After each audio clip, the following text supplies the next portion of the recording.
दासनविस्तव 342. आता सकाळी काकडाची पूजन दासबोध वाचन झालं आणि आता आमचं वक्तव्य सर त्यांना हांव विनंती करता की त्यांच्यानी प्रवचन चालू करते. तशेंच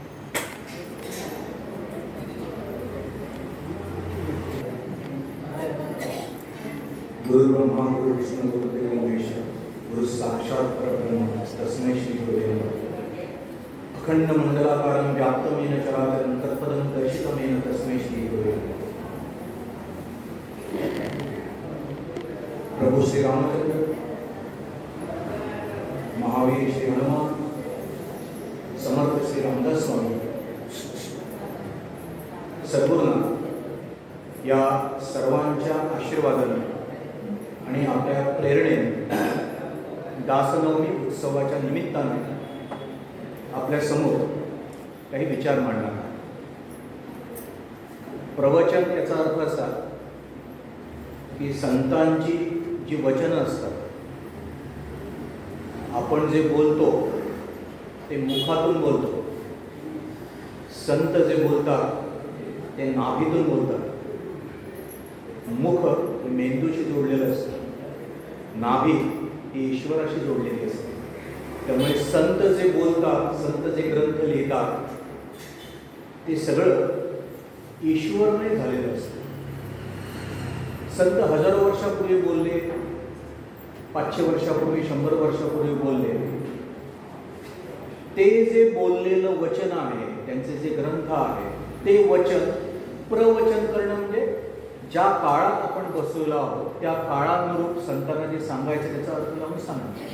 त्यामुळे संतांची वचनं पुन्हा त्या काळातल्या नव्या भाषेनं प्रचारित करणं याला प्रवचन असतं.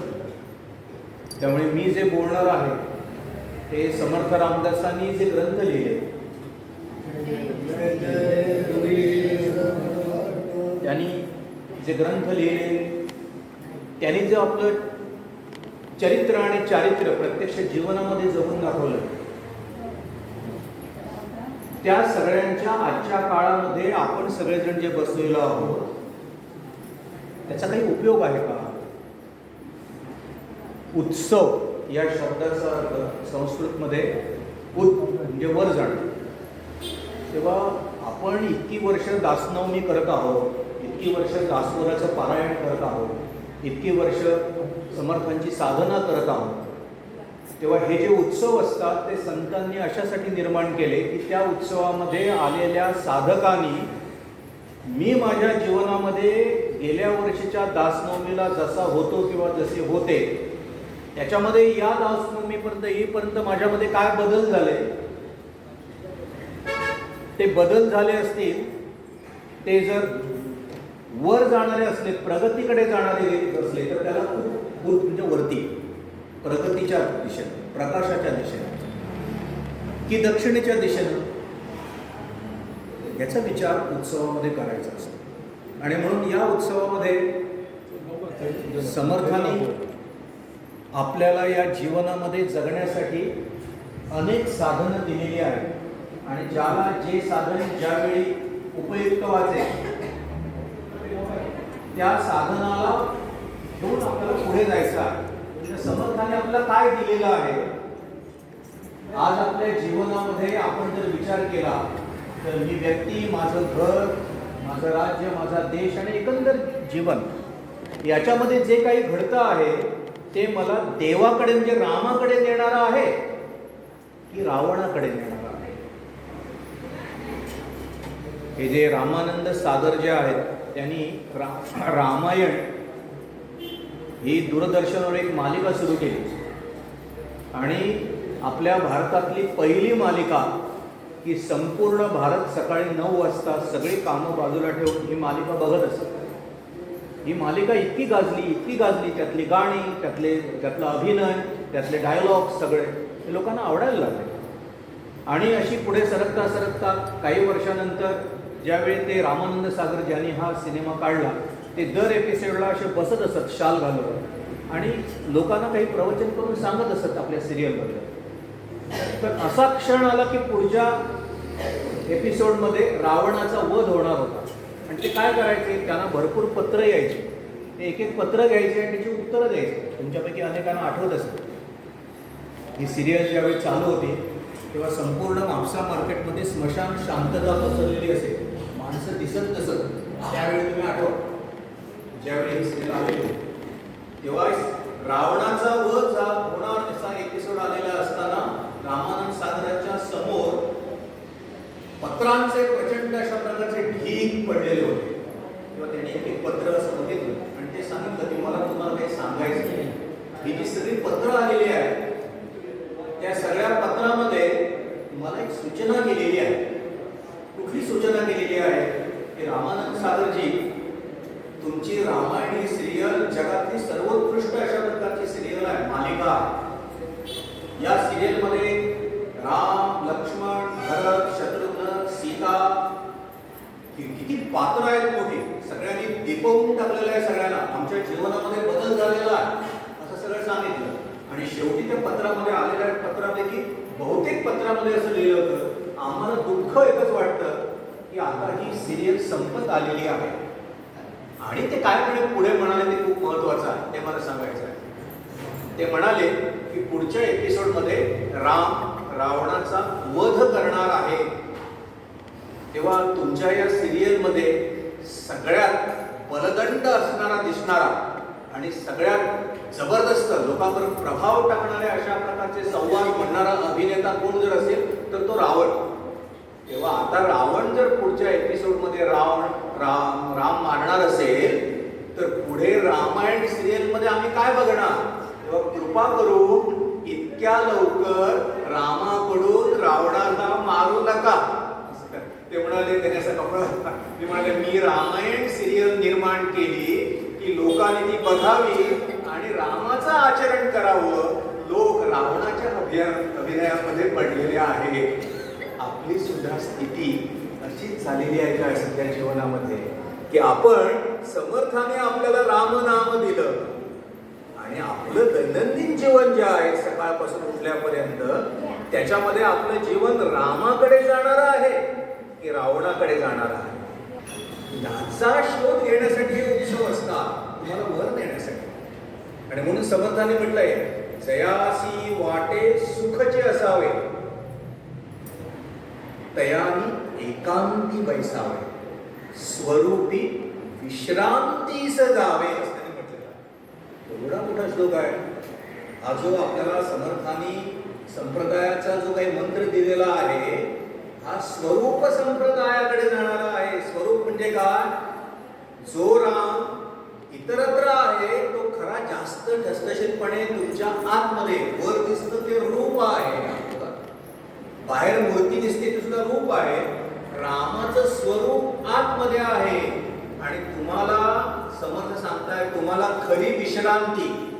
आपल्याला वैताग येत असतो संसाराचा, आपल्याला चिंता वाटत असते संसाराची, घरातली सगळ्या अडचणी, येणाऱ्या संकटे, घरातली माणसं, शेजारची माणसं, राजकारण, समाजकारण हे सगळं जे आपण वर्तमानपत्रातून आणि मोबाईलवर बघत असतो त्यातून आपल्याला उद्वेग आलेला असतो. तेव्हा समर्थ एक काय म्हणाले, तुम्हाला मी जे साधन दिलेलं आहे ना ते साधन हे अंडरलाईन करायचं दास नवमेला. हे साधन बाहेर जाणारं नाही, आत नेणारं आहे, स्वरूपाकडे नेणारं आहे. तुम्ही जर बाहेरच्या रूपामध्ये अडकला तर तुम्हाला विश्रांती मिळणार नाही, समाधान मिळणार नाही, सुख मिळणार नाही. आणि म्हणून समर्थांचं दास नवमीला आपण काही चरित्र वाचणं, त्यांचं चारित्र्य बघणं आणि त्यांनी आपल्याला काय दिलं त्याचं मी सध्या काय करतो आहे, माझं नामस्मरण कसं चालू आहे, नामस्मरणाबरोबर मला काय अनुभव येत आहे, अनुभव येत नसतील तर माझं आचरण कशा प्रकारे होत आहे हे पुन्हा पुन्हा एकदा आपल्याला तपासणं, पुन्हा पुन्हा पुन्हा पुन्हा साधकानं तपासलं पाहिजे. आणि ते तपासायला वेळ नसतो म्हणून आपल्या संतांनी मार्ग काढलेले अशा प्रकारचे उत्सव. हे उत्सव खऱ्या अर्थाने केव्हा साजरे होतात? तेव्हा आज दासनवमी झाल्यानंतर आपण जेव्हा घरी जाऊ किंवा आता ज्यावेळी नामस्मरण चालू होतं, ते आपलं नामस्मरण कसं आहे, ते डोळे मिटून आतमध्ये जाणं. तेव्हा आतमध्ये जाऊन काय बदल झालेले आहे, आतमध्ये जाऊन जी खरी विश्रांती आहे, त्याला खरं सुख म्हटलेलं आहे. आत्माराम त्यांनी लिहिला, तो जरा जास्त कठीण म्हणून दासबोध लिहिला. तोही कळणार नाही म्हणून मनाचे श्लोक हे सर्वसामान्य श्रोतांना अगदी साध्या सोप्या भाषेत जीवन जगाच्या संपूर्ण इतिहासामध्ये लिहिलेल्या सगळ्या वाङ्मयामध्ये समर्थ रामदास स्वामींच्या मनाच्या श्लोका इतकं सोपं आणि इतकं खोल आणि महत्वाचे साधन दुसरं नाही. पण होतं का की आपण ते नुसतं पाठ करतो, त्याचं पाठांतर होतं. पाठांतरामध्ये अंतर जे आहे, आतमध्ये जाणं जे आहे, त्याच्यासाठी आजचा आहे. म्हणून आपण काय बघायला पाहिजे की समर्थांचं एकंदर जे तत्वज्ञान आहे ते दासबोध आणि या ग्रंथातून ऐकलं पाहिजेच, परंतु त्याबरोबर समर्थांचं चरित्र सुद्धा बघितलं पाहिजे. आणि ते चरित्र बघताना ते वयाच्या 5व्या वर्षी काय करत होते, मी वयाच्या 5व्या वर्षी काय, ते वयाच्या 8व्या वर्षी झालं काय करत होते, माझ्या वयाच्या 8व्या वर्षी मी कुठल्या जगात होतो, 12व्या वर्षी समर्थ कुठे होते, 12व्या वर्षी माझ्या आयुष्यात, असं तपासून समर्थांच्या पावलावर पाऊल टाकून ते आपला हात धरून पुढे देता आहे. आपण त्याचा हात पकडायचा आहे, तो आपण विसरलेलो, तो पकडण्यासाठी दासनवमी. समर्थांचं चरित्र अद्भुत आहे, दिव्य आहे. जन्मच अशा कुटुंबामध्ये झाला, सूर्याजी पंत ठोसर आणि राणूबाई. सूर्याजी पंत म्हणजे सूर्य कुलामध्ये प्रभू रामचंद्रांचा जन्म, त्या कुलामध्ये समर्थ रामदास स्वामींचा जन्म झाला. आणि रामदास स्वामी लहानपणी, तुम्ही बघा मोठी ही माणसं पुढे, ती लहानपणी थोडीशी खेळ, अनेक उद्धट, जरा उन्हाळ्या करणार, समर्थांकडे ते होतं. परंतु या पुरुषांकडे निश्चय असतो. आज आपल्याला हा निश्चय बघायचा आहे. समर्थांनी शिवाजी महाराजांचं वर्णन करताना आपल्याला सांगितलं आहे, निश्चयाचा महामेघ, बहुत जनास्य आधार, अखंड स्थितीचा निर्धार, श्रीमंत योगी. अंडरलाईन केलं पाहिजे. काल शिवजयंती झाली म्हणून मी आपल्याला सांगतो की छत्रपती शिवाजी महाराज हे योगी होते, आपण भोगी झालेला आहोत. आपल्याकडे योग होतोय का? आणि म्हणून त्यांच्या जीवनामध्ये पहिली घटना जी आपल्याला दिसते अशी अगदी लहानपणची घटना, की खूप उन्हाळ्या करायच्या. एकदा आई रागानं, आईच ना रागानं म्हणते, अरे बघ ना तुझ्या मोठ्या भावाकडे गंगाधरकडे बघ, ते कसे शांतपणे करतायत, ते कसे काम करतात. समर्थांना हे लागलं, विचार करणाऱ्या माणसाला कधीतरी लागलं पाहिजे, त्यांना लागलं. आणि ते दिवसभर शोधतायत, समर्थ मिळेच ना. शेवटी शोधता शोधता एक अडगळीची खोली होती. त्या अडगळीच्या खोलीमध्ये हे एकटे बसलेले होते. ते आईनं हात मारले, विचारलं, नारायणा, त्यांचं नारायण आहे ना, नारायणा काय करतोयस? तर ते म्हणाले, हे सुद्धा लिहून ठेवा वाक्य, चिंता करीतो विश्वाची. चिंता करीतो विश्वाची. आपण संसाराची चिंता करतो, मुलाची नोकरी, मुलाचे लग्न, त्यांची मुलं, नंतर संसारामध्ये ही वस्तू, ती वस्तू, हे वस्तू वस्तू वस्तू करता करता करता जीवन तरी संपलं कळतच नाही. परवा 20-21 साली कोरोना संपला आणि आपल्या बरोबरची किती माणसं गेली, किती माणसं आपल्या बरोबर शेवटी ती गेली. ते सगळं बघत असताना सगळ्यांना किती थरकाप उडलेला होता. देवानं कुठेतरी पूर्वजन्माचं पुण्य म्हणून आपल्याला त्या कोरोनाच्या महासंकटामध्ये जगवलं ना. ते कशासाठी जगवलेलं आहे? पुन्हा पुन्हा जन्म घेण्यासाठी, की या जन्मामध्ये तो रामप्राप्ती, देवप्राप्ती, विश्रांती, खरं सुख, खरा समाधान मिळवण्यासाठी. म्हणून चिंता करीतो. यापुढे चिंता समर्थांच्या यातनं आपण काय करायचं की संसाराची आता चिंता करायची नाही.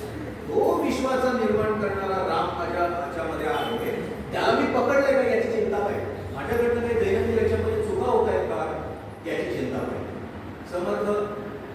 समर्थांची मुंज झाली आणि मुंज झाली. पलीकडे आपल्याकडे मुंज नुसते होते ना, तो विधी असतो. मुंज हा खरा विधी काय आहे? नवीन जन्म आहे.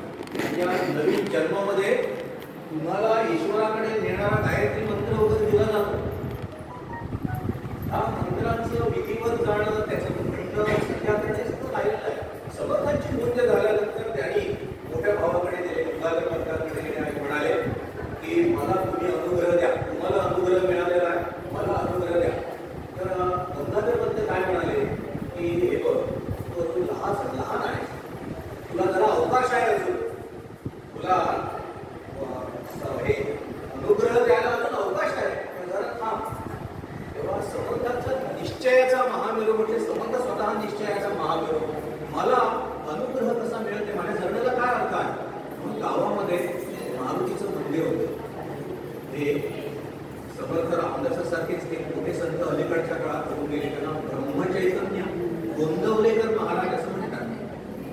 गोंदवलेकर महाराजांनी एक चांगलं म्हटलं की ज्या गावामध्ये मारुतीचं मंदिर नाही त्या गावात राहू नये.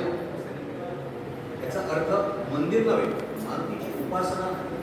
समर्थाने आपल्याला 2 दैवतं दिलेली आहेत जीवनामध्ये आणि त्यांचं अभिषेक आपल्याला म्हणून एकदा अनुभव आपल्याला मिळाला, त्यांची साधना आपल्याला केली की जीवनामध्ये पुढे जाता येईल.